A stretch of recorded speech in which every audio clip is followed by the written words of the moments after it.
শিক্ষার্থী বন্ধুরা, আসসালামু আলাইকুম রহমতুল্লাহি ওবারাকাতুহু।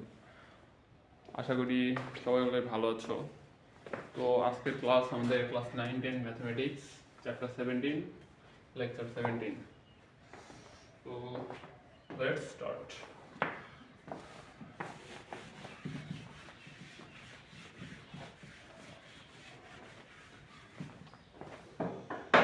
আমরা আজকে 17 অধ্যায়ের কিছু সৃজনশীল সলভ করব।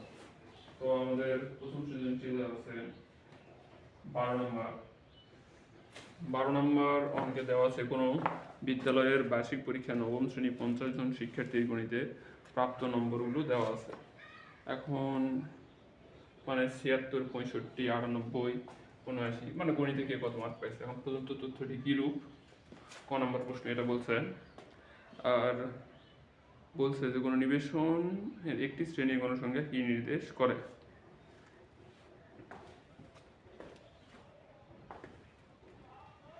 তাহলে চলো ক্লাস শুরু করা যাক। এটা প্রশ্ন নম্বর হচ্ছে 12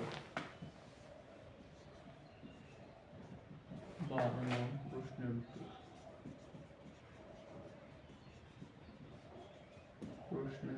উত্তর।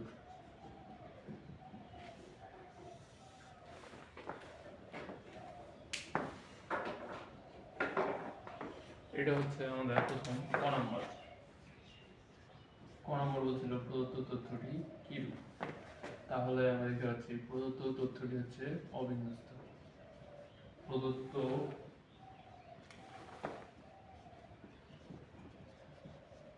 তথ্যটি একটি অবিন্যস্ত তথ্য। একটি অবিন্যস্ত উপাত্ত।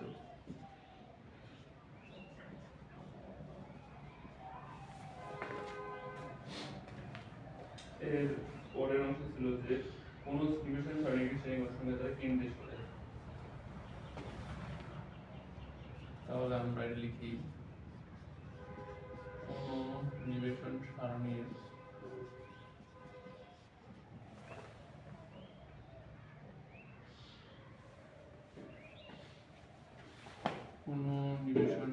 গণসংখ্যা দ্বারা সারণীর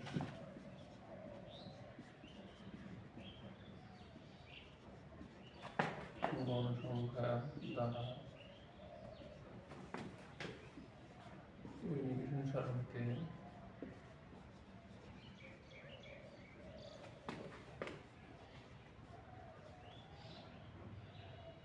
নিবেশন সারণীতে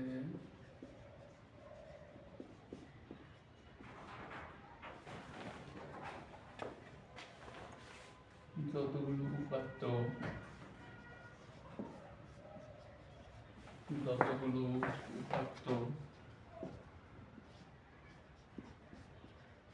অন্তর্ভুক্ত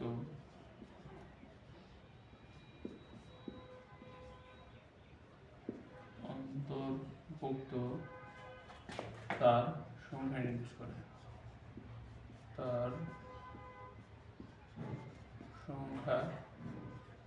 নির্দেশ করে। এটাই হচ্ছে ক নম্বর প্রশ্নের উত্তর। এইটুকু লিখলে তোমরা 2 মার্ক পেয়ে যাবে। পরের অংশ বলছে যে উপযুক্ত শ্রেণীব্যাপ্তি নিয়ে গণসংখ্যার নিবেশন সারণী তৈরি করতে বলছে।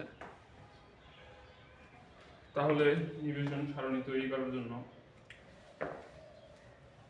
যেহেতু এটা একটু বড় হবে তাহলে আমরা ক নাম্বারটা মিশাই দিই। যাদের প্রয়োজন ভিডিও পজ করে নোট করতে হবে।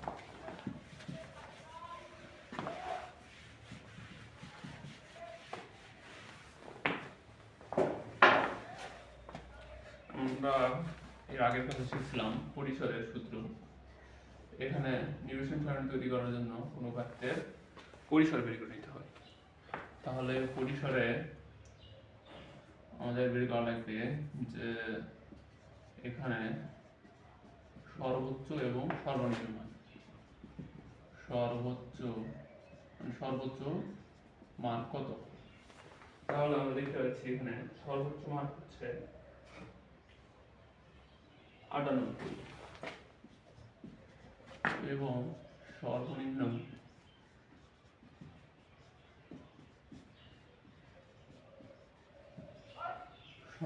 যদি আমরা বের করি তাহলে উপাত্তের মধ্যে সর্বনিম্ন হচ্ছে 32। এরপর আমরা নির্ণয় করব পরিসর।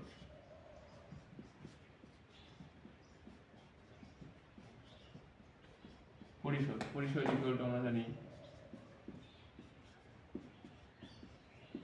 সর্বোচ্চ মাইনাস সর্বনিম্ন প্লাস 1। তাহলে এখানে আমাদের সর্বোচ্চ দেওয়া আছে 98, সর্বনিম্ন আছে 32 প্লাস 1।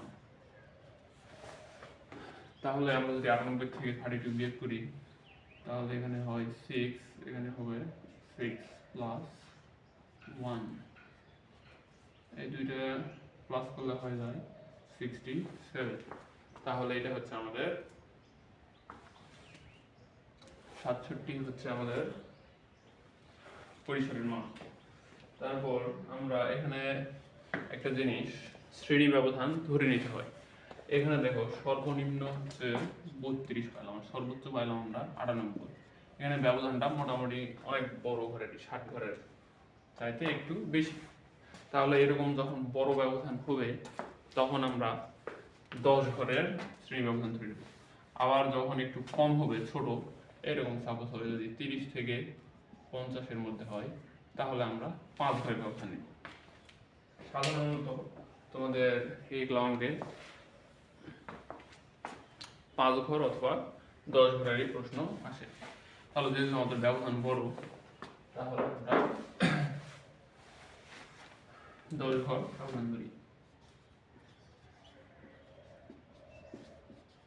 শ্রেণী ব্যবধান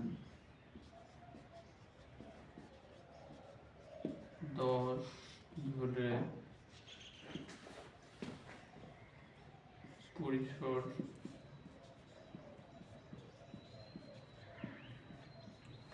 ইকুয়াল টু লিখতে হতো শ্রেণী ব্যাপ্তি। এটা একটা সূত্র, শ্রেণী ব্যাপ্তি ইকুয়াল টু পরিসর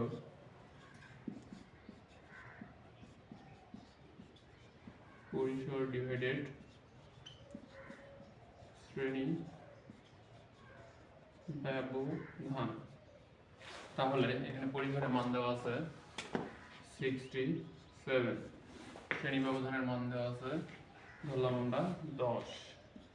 তাহলে 10 দ্বারা যদি 67 ভাগ করি এটা হয় 6.7। তাহলে আমরা যখন এরকম ঘর আঁকাবো তাহলে কি 6.7 আঁকা সম্ভব? হয় 6টা হবে, না হলে 7টা। এরকম যখন হবে তাহলে আমরা সামনে বড় সংখ্যাটা ধরব 7। তাহলে আমাদের শ্রেণী সংখ্যা হবে কয়টি? 60টি বা শ্রেণী ব্যক্তি। তোমরা এই পর্যন্ত প্রয়োজন পজ করে নোট করে নাও। আমরা পরের অংশে যাই।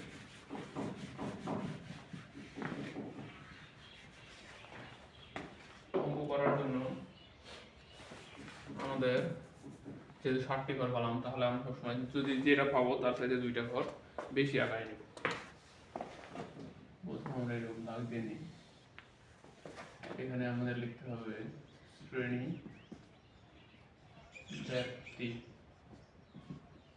এরপরে লিখতে হবে এদিকে একটা দাগ দিয়ে নিই। এরপরের ঘরটা হচ্ছে ট্যালি, এটা একটু বড় করে লাগবে। এর শেষেরটা হচ্ছে গণসংখ্যা।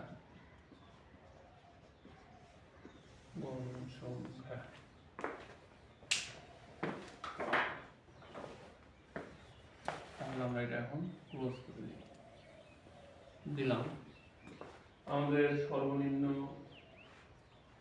যেহেতু 32 ছিল, আমরা তাহলে 30 থেকে ধরি। 30 থেকে এখন 10 ঘর ব্যবধান কি হচ্ছে? যেমন 30, 31, 32, 33, 34, 35, 36, 37, 38, 39। 30 সহ 30 থেকে 10 ঘর গেলে হয় 39। এইভাবে আমাদের লেখা লিখতে হবে। তারপরে এখন আমরা 40 থেকে তাহলে 10 ঘর হবে 49। এখানে একটা 49-এর পরে হবে 50 থেকে 59, 60 থেকে 69, 72,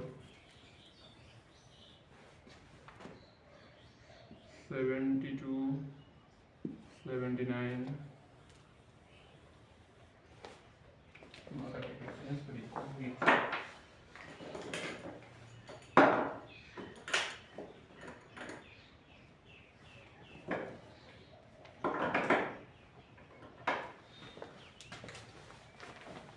এখানে আবার যদি 80 থেকে নেই 89, 90 থেকে 99।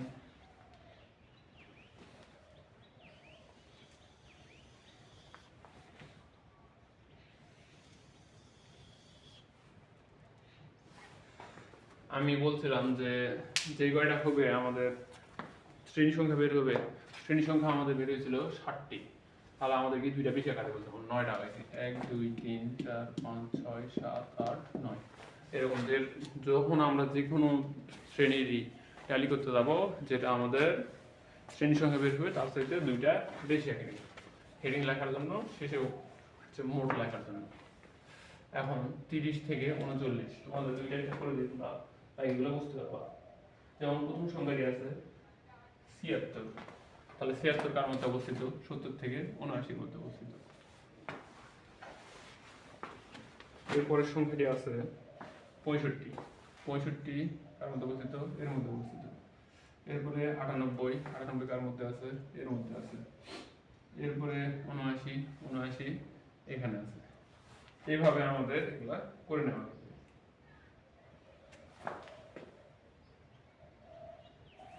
তাহলে আমরা একটু তাড়াতাড়ি করার জন্য গণসংখ্যাগুলো লিখে এটা করে দিচ্ছি। 3 5 7 13 10 7 5।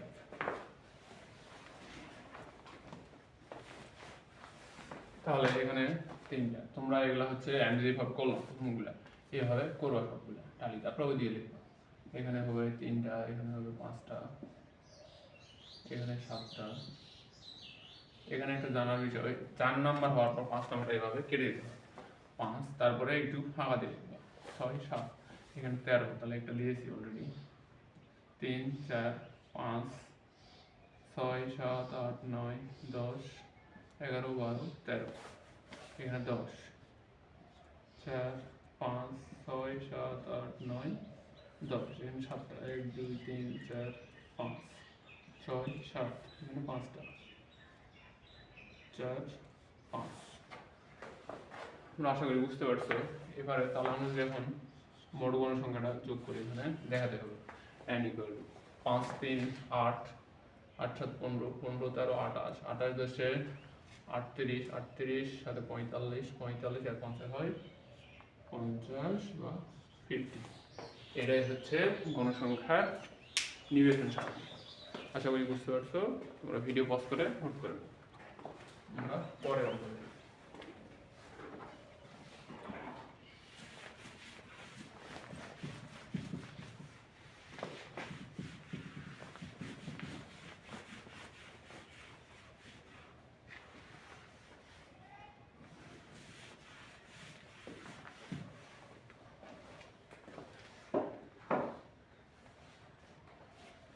আমাদের ক নম্বরে বলছে সংক্ষিপ্ত পদ্ধতিতে গড় নির্ণয়। তাহলে আমরা সংক্ষিপ্ত পদ্ধতিতে গড় নির্ণয় করি। সংক্ষিপ্ত পদ্ধতিতে গড় নির্ণয়ের জন্য কয়েকটি ইনফরমেশন লাগে, এগুলো আমাদের আগে লিখে নিতে হবে। দাগটা আমি একটু বড় করে দিই কারণ এটা ঘর বড় হয় না। এখানে আমাদের প্রথম লাগে, এদিকে দাগটা দিয়ে নিই থেকে নিচে, শ্রেণী ব্যক্তি, শ্রেণী ব্যক্তির ঘর দিয়ে দিলাম। এরপরে লাগে হচ্ছে মধ্যমান, মানে শ্রেণী মধ্যমান, মধ্যমান এটাকে এক্স আই দ্বারা লেখা হয়।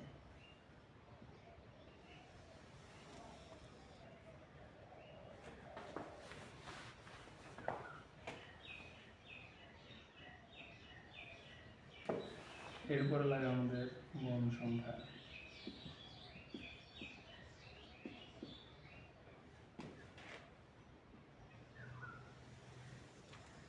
গণ সংখ্যাকে আমরা লিখি এফ আই দ্বারা।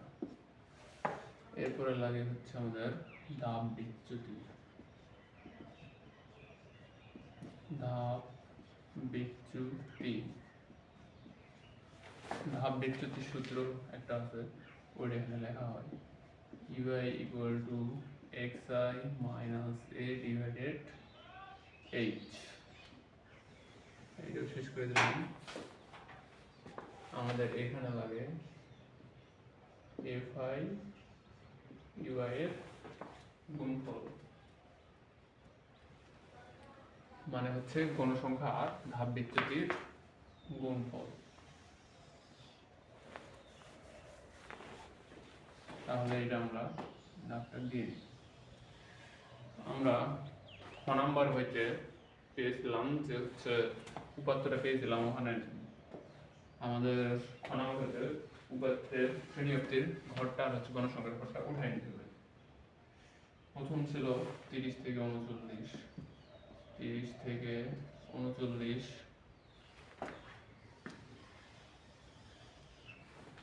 এটাতে গণসংখ্যা ছিল 3, তারপরটাতে ছিল 40 থেকে 49, 40 থেকে 49, এটাতে গণসংখ্যা ছিল 5, তারপরটা ছিল 50 থেকে 59, 50 থেকে 59,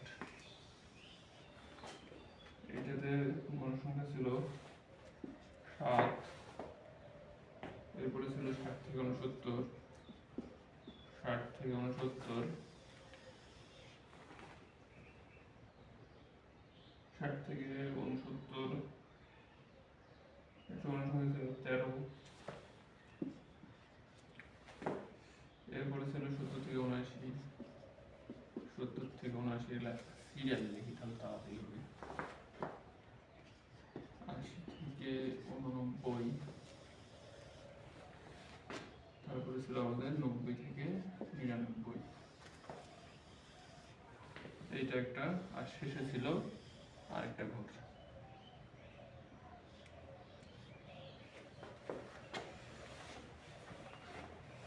তাহলে এখন আমরা হচ্ছে নির্ণয় করব মধ্যম, এই গণসংখ্যার ঘর সব লেখা হয়নি। 13 পরে ছিল 10, 7, 5, এখানে হচ্ছে 10, 7, 5, আর আমরা পাইছিলাম যে এগুলো সব যোগ করলে হয়েছিল 50। আমরা এখন মধ্যমান নির্ণয় শিখব। মধ্যমান নির্ণয়ের নিয়ম হলো, মধ্যমান নির্ণয় নিয়মটা এখানে শেখায় যে নিম্ন সীমা প্লাস উচ্চ সীমা। এখন এই শ্রেণীর নিম্ন সীমা 30, উচ্চ সীমা হচ্ছে 39, এটাকে আমরা 2 দ্বারা যদি ভাগ করি তাহলে 30 39 যোগ করলে হয় 69 ডিভাইডেড 2। 69 ভাগ করলে হবে 34 দুগুণ 68, তাহলে হবে 34.5, তাহলে এখানে হবে 34.5। ওই একইভাবে এটা আমরা নির্ণয় করতে পারবো। এখানে হচ্ছে নিম্ন সীমা 40, 49, নিম্ন সীমা 40, আপার লিমিট 49, এই দুটো যোগ করলে হয় যায় 89, 89 এর হাফ হয়ে যায় 44.5। তাহলে এটা দেখেছি 10 ঘর করে ব্যবহার হচ্ছে, এটা হবে 44.5। এভাবে যেহেতু আমাদের শ্রেণী ব্যবধান এখানে 10, তাহলে এখানে 10 10 করে বাড়বে, এখানে 44, তাহলে পরেরটা হবে 54.5, 64.5, এইটা হবে 10, 74.5, 84.5, আর এইটা হবে 94.5।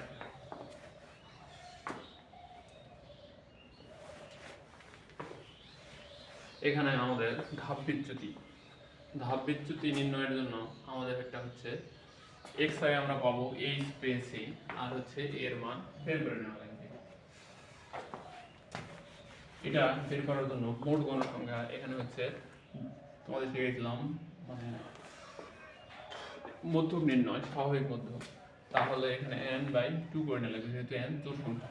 তাহলে n এর মান হচ্ছে এখানে 50/2, তাহলে এটা করলে হয় 25। এখানে 25তম শ্রেণী, যেটা গণসংখ্যা যোগ করে দিয়ে 25 হবে, ওই জায়গায় হচ্ছে মধ্যক শ্রেণী আছে।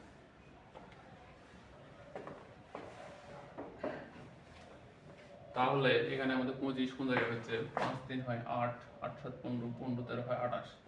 আমরা জানি এই 1 থেকে 28 এর মধ্যেই কিন্তু 25 থাকে, তাহলে এইটাই হচ্ছে আমাদের মধ্যক শ্রেণী। এইটা হচ্ছে এর মান হবে। তাহলে এখন আমরা যদি প্রথমটার ক্ষেত্রে নির্ণয় করে দেখাই, যেভাবে ধাপ বিচ্যুতি নির্ণয় করে, ধাপ বিচ্যুতি নির্ণয়ের সূত্র হলো কি, ইউআই ইকুয়াল টু এই ঘরটায় xi minus a divided h। তাহলে এই ঘরের প্রথম ঘরের ক্ষেত্রে xi এর মান হচ্ছে কি 34.5 মাইনাস এখানে হচ্ছে এর মান 64.5, আর h এর মান হচ্ছে আমাদের 10, যেহেতু 10 এর করে শ্রেণী ব্যবধান। তাহলে এটা মাইনাস করলে এখানে হয় 30, মাইনাস 30 হবে, যেহেতু 64 বড়, আর নিচে থাকবে 10। আর এইটা যদি ভাগ করি তাহলে 3 10 30, তাহলে এখানে হবে -3। এভাবে তোমরা করতে পারবা। আরেকটা শর্টকাট উপায় তোমাদের বলেছি, সেটা হচ্ছে সোজাসুজি। যেখানে এর মান বের হবে ওই ঘরের সোজাসুজি লিখবা 0। এখন 0 উপরের দিকে গেলে হবে মাইনাস, নিচের দিকে হবে প্লাস। তাহলে এখানে উপরের দিকে গেলে -1 -2 -3, নিচের দিকে +1 2 3। এর পরের কাজ হচ্ছে fi ui এর গুণফল।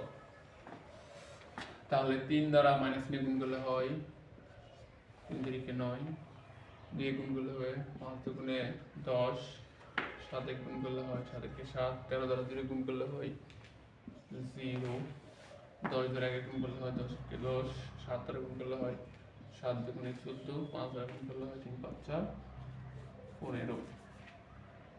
তাহলে এটা যদি আমরা সামেশন fi ui করি, এখানে আমাদের প্লাসগুলো দিয়ে যোগ করি, 15 14 29 29 10 হবে 39, মাইনাসের গুলা 7 10 17 17 আর 9 হয় 9 7 16 26, বিয়োগ করলে হবে 18। তাহলে fi ui আমরা পেলাম 13। এরপরে তোমরা আশা করি বুঝতে পারছো, এটা তোমাদের নোট করে নেওয়া লাগবে। আর এই fi ui এর মান হচ্ছে 13, টা মনে রাখা লাগবে।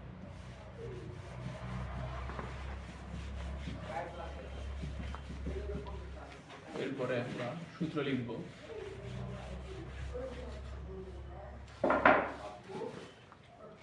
আমরা সূত্র জানি, সংক্ষিপ্ত পদ্ধতিতে গড় নির্ণয়ের সূত্র হচ্ছে xy equal to a plus summation fi ui divided n into h। এর মান আমরা পাইছিলাম 64.5 প্লাস সামেশন এফ ইউ এর মান পেলাম 13, এন এর মান পেয়েছিলাম 50, এইচ 10 ধরেছিলাম। তাহলে এগুলো যদি আমরা ক্যালকুলেশন করি ক্যালকুলেটরে তাহলে হবে 67.1 এইটা হচ্ছে প্রদত্ত উপাত্তের গড়। আশা করি বুঝতে পারছো। আমরা পরের অংশ পারবে।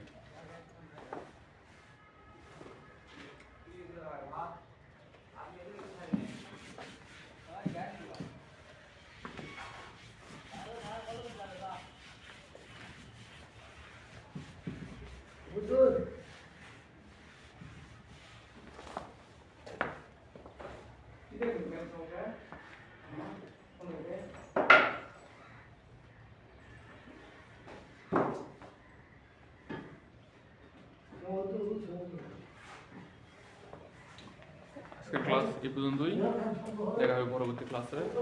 আল্লাহ হাফেজ।